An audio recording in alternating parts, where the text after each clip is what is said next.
Hello everyone, it is my pleasure to host Investing in Our Planet, a guide to how you can make a difference, brought to you by Girl Up via Girl Up Nation Club. I'm Sheen Tyagi, president of Girl Up Nation Club, the leading international club at Girl Up, founded by United Nations Foundation in 2010. Today, I'm joined by two very experienced and knowledgeable panel members who will be guiding and sharing their thoughts with us today. Our first panelist for the talk is Devin Domeyer. She is the community organizer at United Nations and ecologist. Devin Domeyer has been a climate activist for 10 years, working primarily on issues relating to the clean energy transition. Professionally, she studied ocean warming and acidification for 3 years as a zooplankton ecologist and then transitioned to work towards engaging the broader public in climate science and action.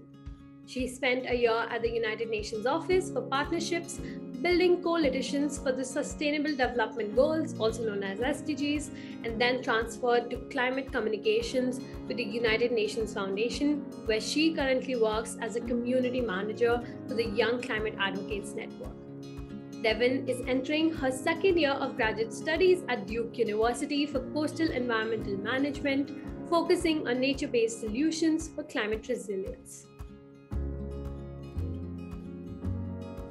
Our second panelist is Dr. Michael V L Chhandama, a researcher and scientist working with various organizations to further sustainability and innovation in the field of climate action. Dr. Michael is a PhD in biotechnology and is currently working on production of biodiesel from microalgae. He is the co-founder of a youth initiative in Mizoram, India, Choikan, to develop 21st century skill among the tribal youth of Mizoram and to create and take action on the Sustainable Development Goals. He also works for various organizations like Movers Program, Generation Unlimited, NextGen, and earthday.org. Furthermore, Dr. Michael is working on investigation of the threat of biodiversity loss due to dam construction in Mizoram and as the lead project coordinator of Youth for Sustainability. Thank you, Devin and Michael, for joining us today. So as you both know, we have a few questions for you that were asked by various members of our club and also few volunteers who wanted to ask you some questions. So the first question that we got was, what is your take on Earth Day?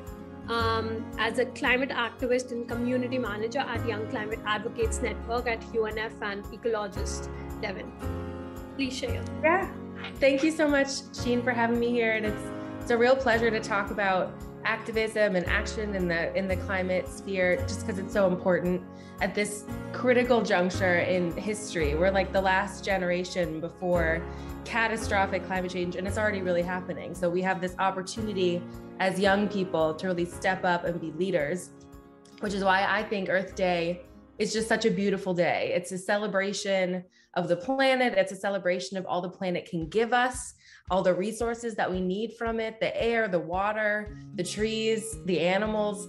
And young people are just so good at celebrating Earth Day that it's always very fun, right? So it's always just great to see how young people really come forward and organize beach cleanups and talk to the elders in their communities or their families and really just take the reins for the planet on Earth Day. And that's why I think it's just such a beautiful day. It's a rallying point, especially for young people around the world, to kind of have this reset in April every year and remind ourselves why we do what we do. And it's because we love the planet. That was such an inspiring answer, Devin. Like, I totally get your fact that we are the last generation, of course, after which we'll be facing a lot of issues. And it is so inspiring to see members like you of our community who are coming forward to take action. The same question goes for you as well, Dr. Michael. What is your take on Earth Day as a scientist who's working for sustainability at different levels via innovation and research? Sheen, thank you so much for the question.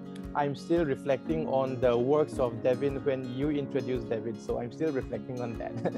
So to me, before that, so Earth Day was technically celebrated to show our support to the various initiatives on environment protection, but now it has becoming so much more than just showing our support to the various initiatives on environment protection. It's also a day to reflect on ourselves, on how much we contribute and how much it dare to take action.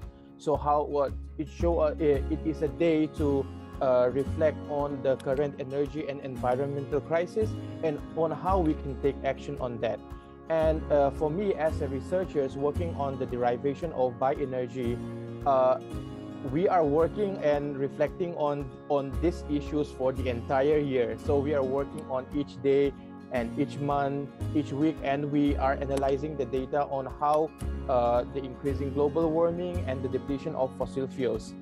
But to be very honest, as a researcher, sometimes we get lost in our research. So sometimes our true passion is to help the planet, but while doing our research, we focus more on the publication part. Sometimes we focus more on the patenting part. So this is a very honest answer. So our day is for us, again, to reflect on the core passion of us and why we started our research, that is to help our planet and to derive a bioenergy so that it can sustain this generation and the future generation, our grandsons, our granddaughters, and all those young people to come. So this is for us as researchers, it is a day to reflect on our why we started our research and to get back not only to focus on the patenting part, on the publication part, but focus more on helping the planet. So that is the answer to that question, Sheen. Just respond to that just super quickly. Yes.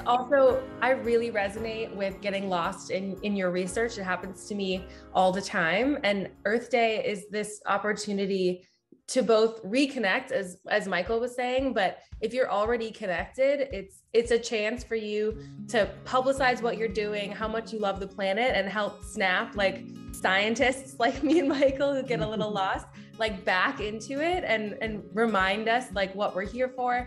And running this community of young climate advocates from around the world, it's so refreshing to get constantly reminded why you do what you do and get snapped back to the reason we're doing this, which is to protect the planet. So yeah, I just really resonate with what Michael was saying.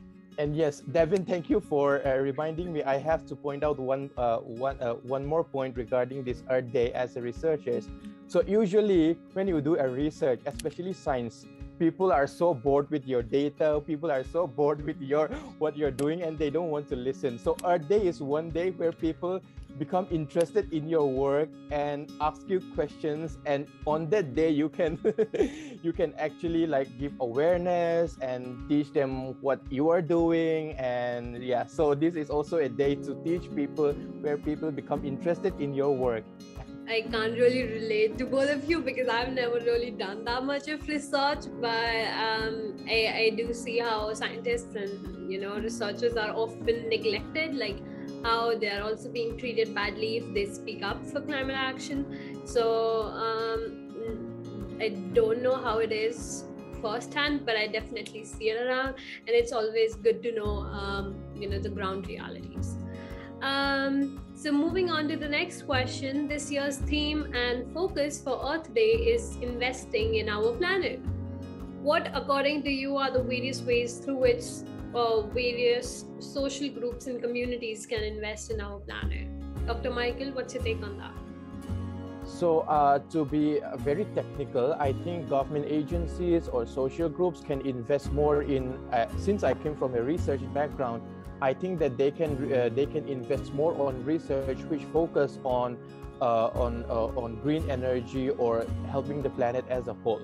So I think that there are, from what I have understood since I begin my research, the number of funds which goes to funding this type of research has been decreasing.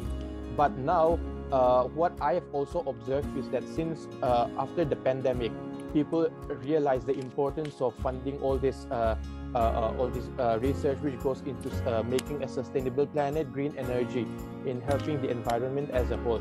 The funds is again increasing after the pandemic, so it is increasing, but I think it can be done better. So I think more research funds should go into research focusing on the development of green earth. And also I think as a community, I believe that there is, to be very frank, there is enough awareness. If people really want to take actions, there is enough awareness. I think most of the people who have received education, who has access to the internet, they have enough information on how to build a better planet. The problem is, do we really care about it? So as a community, do we really care about it? As a society, do we really care about it? So are we willing to sacrifice our comfortability or our convenience for the sake of our planet? So it really comes down to, do we really care about it? Because there are different NGOs, UN agencies. I'm working with so many agencies. There is enough awareness if we really wanted to learn about it. So the question is, do we really care about it? And also, everything comes down to the basic human principle. It's about not being selfish, it's about not being greedy, and it's about loving each other. So there can be research, there can be awareness, there can be so many programs, but it all comes down to, do we really care about each other? Do we really love our planet? Are we selfish? Are we greedy? So it comes down to the basic principle as a society, as a community, if we really want to invest in our planet. So thank you so much, Sheen, for the question. Wow, I will definitely admit that I never thought of it that way. Like, of course, like the government, the work is there, but for the public, contradicting you, I feel like there's not much awareness. At least, like, I think you speak from the point of view where you're in Northeast, right, Mizoram. But when I speak from my experience in the North, I feel that there is little awareness about climate change in our community. Like in North India, I don't see a lot of people. And if I even go on to talk about climate change, they'll be like, what is that? Right? They do know what are the effects that we are feeling. They know that there is a lot of heat wave that we have over here. Around 740,000 people die every year in India from heat waves. And it's just that I feel people over here in North do not know a lot about it. But the good thing is that because you're in Northeast, a lot of people have a lot of awareness about things because they are connected to nature, directly.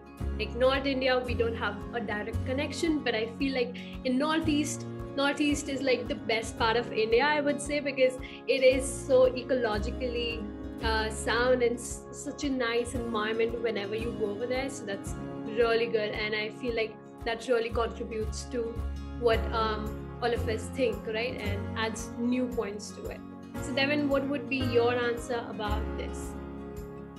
Yeah, thanks for the question. So I agree with both of you. I think that there are parts of the world where awareness is really high, especially if we're thinking just in the global community, right? I spent some time working at the UN, and I currently work for the UN Foundation, and I'm in this bubble of international advocacy. And that bubble is very aware of climate change. But it can be difficult to remember that most of the world is not aware of climate change, or if they are aware of climate change, to what Michael was saying, they might not care about climate change or care about what they can do for climate change, which is a lot. There's a lot of things that an individual can do. It's a fallacy to think I'm just one person and I can't have an impact on the world. It really just takes one person really caring about protecting the planet to influence other people, to change minds. You can be a leader. You can become this person who leads this whole group of people into making the planet a better place. And it's about believing in yourself and about your own power and really prioritizing your power, prioritizing what you believe is the best thing for this planet, which is to protect it. And I always tell the advocates in our community that one of the best things that you can do is that prioritize the planet and talk to people about it. One of the best things you can do is just keep talking about it. Like Sheen, what you were saying, you've been talking to people in North India and they might not understand what climate change is, but they understand their local effects. What's happening? It's getting warmer, it's colder sometimes, like the storms are like heavier. So what you can do is relate those two concepts. So when they say, it's so strange that it's, the heat wave is lasting longer, you say, oh, actually, would you like to talk to me about what I have learned about why that is? And then when they ask, okay, well, what can I do about it? You tell other people and change their minds and educate them as well. And then, like Michael said, after that, there are plenty of resources for people to go find what they can do, right? You can ride your bike, you can turn your lights off, you can, when you move to a new apartment, I just moved to a new apartment, don't get a lot of packing materials and take it with you. It's about changing the way that you live and the way that you interact with the natural world in these spaces, beyond just advocating in international spaces or advocating at your job or getting a job in climate. I see a lot of my friends in grad school. I'm in grad school right now. They can be working on climate, they can be applying for climate jobs, but in their personal life, they're not being as sustainable as they could be. And it fosters this lenient kind of mindset where you see, oh, this other person is, using plastic water bottles, or this other person just bought, $400 worth of stuff from Amazon instead of trying to find someone in their community that was, getting rid of stuff or going to a thrift store, reusing things, fixing things instead of buying new things. So it fosters an environment of leniency, and you have to step up and be a leader and say, no, I'm going to live more sustainably. I'm going to spread the word about climate change, and I'm going to be a leader in this space. Yeah, actually, I agree with you, Devin, that when we talk about awareness, the fact is true, most people don't really care. Like if I know educated people or my friends and family members, they know about it, but they're not really doing anything about it, right? Not limiting just to my friends and family. I don't want them to be coming at me for that, but I'm just saying, yeah, there is awareness, but people are not really into taking action. So if you don't know, I am part of the Young Climate Advocates Network with Devin, and Devin is like our mentor, and she's so cool. But it's always really good to know her perspective on our work and kind of try to get more details about how we can also change. And I feel like I wouldn't have thought of this, but connecting climate change and our local impact is a really good way to kind of make others aware. So yeah, but Devin, that's so true. Sometimes even I do talk about climate change all the time, right? Or on my social media or other people, like in person. But sometimes I feel like even I forget to be more sustainable. And that is so true, that we do as we say.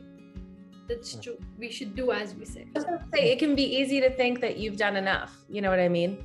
If you're working for climate, you're thinking, I'm having my impact. I'm offsetting what I'm not doing.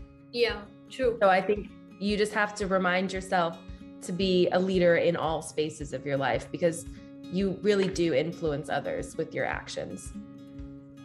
That I was trying to make regarding sustainability is that so I come from I'm in a community where it is an indigenous tribal community here in India, and 70% of the people are from a lower income family. So when it comes to sustainability, especially regarding clothes, So there is a trend where you should buy only from sustainable product, and you should not buy from fast fashion. But one thing is, sustainable fashions are very costly. And also one thing which I need to mention is that there is a person who buy, for example, a t-shirt from a fast fashion brand, and he or she keep that clothes all through the year. But there is another person who buys from a sustainable brand, and he or she did a sustainable haul on YouTube every other week, buying. So when we compare these two, the one who buys one clothes from a fast fashion brand and keep it all through the year is more sustainable than that person who buys from a sustainable brand and do a sustainable haul every week. So it all comes down to minimalism and buy what you need, not what you wanted. And also I wanted to make one point regarding the awareness that the points which I also mentioned is that when you receive a formal education. So I know that in India there are so many people who do not have a formal education, and they do not have an awareness on climate action. But if you receive a formal education, so during middle school, during high school, we all learn about global warming. So going back to our point, it's all about, do we really actually care about it? So thank you so much. My sustainable action of this year is learning how to sew, because I want to be able to fix my clothing when it, tears, instead of having to buy new stuff. Like invest in your life and in the things that you own. Don't throw stuff away just because it has, a little stain on it or a little tear in it, or it got dirty and you don't like how dirty it is anymore. Clean it, fix it, right? Don't buy new stuff. Yeah, that's my resolution for this year. Oh my God, yeah, true. I mean, fast fashion is of course affecting not only the climate, but also the life of the workers who actually work in those conditions. They are not paid well, they are not working in good situations, they don't have any life benefits, right? And I think that the example that Dr. Michael gave about one person buying just one t-shirt from a fast fashion brand, or someone buying sustainable material products but they're buying every week, if it of course affects more, like the person who's buying a lot of things is affecting the climate more, and the other person is more sustainable. And the fact that the key takeaway that we get from this point is that we just need to buy what we require. Like, at least in my generation, I can say that there's this whole trend where you should not be repeating the cloth that you wore once, right? So repeating clothes makes you look less fashionable and poor, or not, you are not adhering to the status quo. So it's so important that we break this status quo that exists and we do what is more climate friendly. And yeah, Dr. Michael was also right about the fact that people who have education in India do know about global warming. So if you know about global warming, you essentially do know about climate change. So you can take action and change your life. What would be your message to people on the occasion of Earth Day, Devin? I would say, don't give up. We're in this home stretch for protecting our planet, and we really need every person to keep doing their activism, to keep speaking out for the planet, even if it feels like the whole world is against you, which oftentimes they might be. You have to keep going, because there's a huge community of people just like you who are supporting your work. You just don't know them, right? But they are out there and they love you and they love what you're doing and they would love to support you. So get online, talk about what you're doing, join communities like the one that I manage. Also, there's like thousands of other ones, and talk to other young people. Remind yourself that you're not alone, because we have to keep going.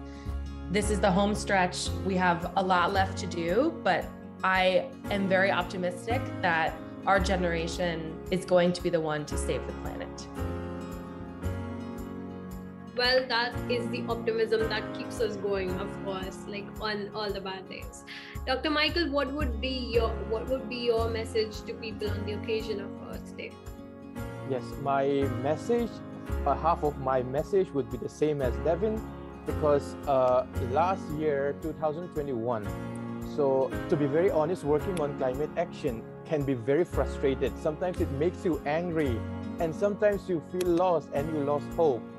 And there is a time where I got frustrated, and whatever I do, I think that it's not enough.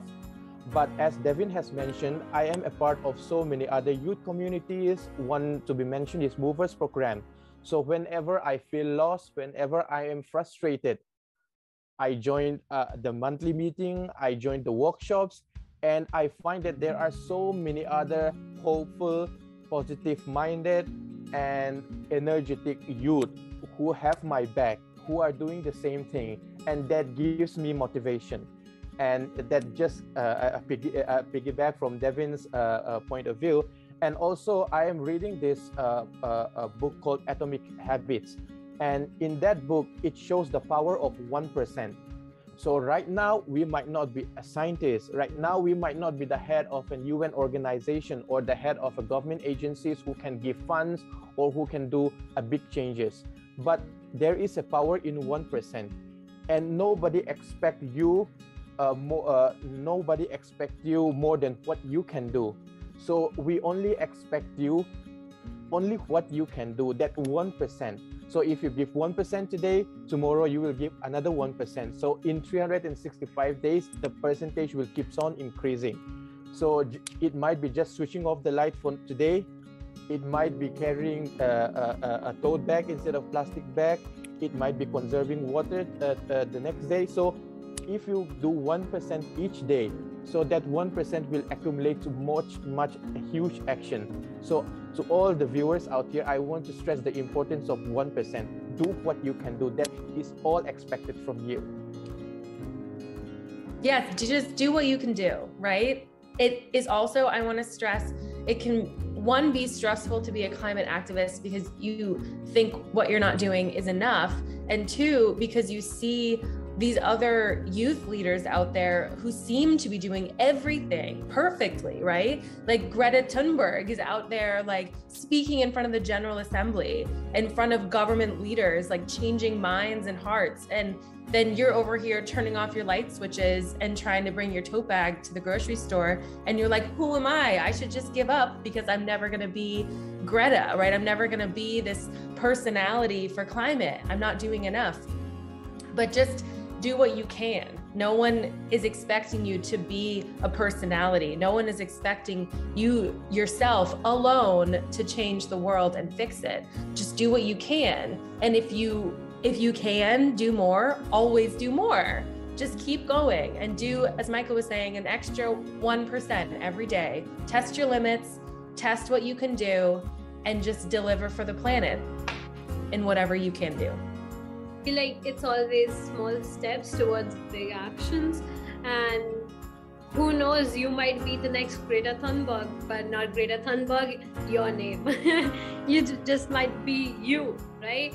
So on this note, do you have any closing remarks for the audience, Devin or Michael? I have one closing remark, and it's more to do with everyone's mental health. So it's a very stressful time. We thought COVID would be over. It's not over. It's been 3 years. A lot of our activism has stopped being in person. It's online. Everything feels a little more disconnected. And I just want everyone to know that you're not alone in that. We're all feeling that together. And there's so much support to be had in those communities that Michael and I were talking about. It helps just to talk about it with people who are experiencing the same thing as you. I experience it all the time where I don't want to do anything and I just want to sit and wallow. But then I go onto the community, I get inspired by other people, I share my thoughts, I share my story, I hear from them, and I feel better. So I just want everyone to know you're not alone in your activism. We are here to support you. We love you. We love the work that you do. And happy Earth Day. My closing remarks to all the viewers here is that take care of yourself in order to take care of others. Because if you are not well mentally, physically, or spiritually, maybe you will not have the ability to take care of others, to take care of the planet. So the first priority should be you. Take care of yourself so that you are able to take care of others. And this is always what we say in Movers program. Always take care of yourself. And happy Earth Day. Everyone, that was Devin and Michael sharing their messages to all of you. On behalf of Girl Up Nation, I would like to thank all of you for watching this video. You're all doing so good. I see inspiring work by every one of you on the Girl Up community every day, and it is very exciting, very motivating, and you all can do it. So your small steps count. Investing in our planet just does not mean that you're investing financially. It also means that you're working towards changing your habits, which really do affect the climate a lot. So if you do change your habits, and like Devin and Michael said, you switch off the lights, you use tote bags, you do not increase your carbon footprint by using cars, fossil fuels, don't use them, use bikes instead. There's so many ways through which you can change your actions and make the climate better. So happy Earth Day to you. Stay tuned for more videos, and if you like this video, please do remember to subscribe and like this video and share it with your friends.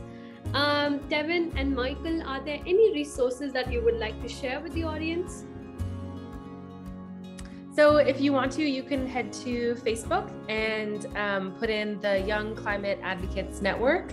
And if you join the community, I'll let you in. We can DM and chat about anything you want to talk about. I'm always here to help and support you. And we have a whole section of resources and guides that can help you talk about climate to your family, to your friends, in conversations that might be uncomfortable. There are workshops on things like biodiversity protection and spatial mapping for the planet. If you want to get more technical, if you want to learn some new skills, so come on over to the community and we can talk a little more. For me, please, on Facebook, on LinkedIn, on Twitter, please join the group Movers program community. So just like Devin's community, we are there to support you. When you feel alone, we are there.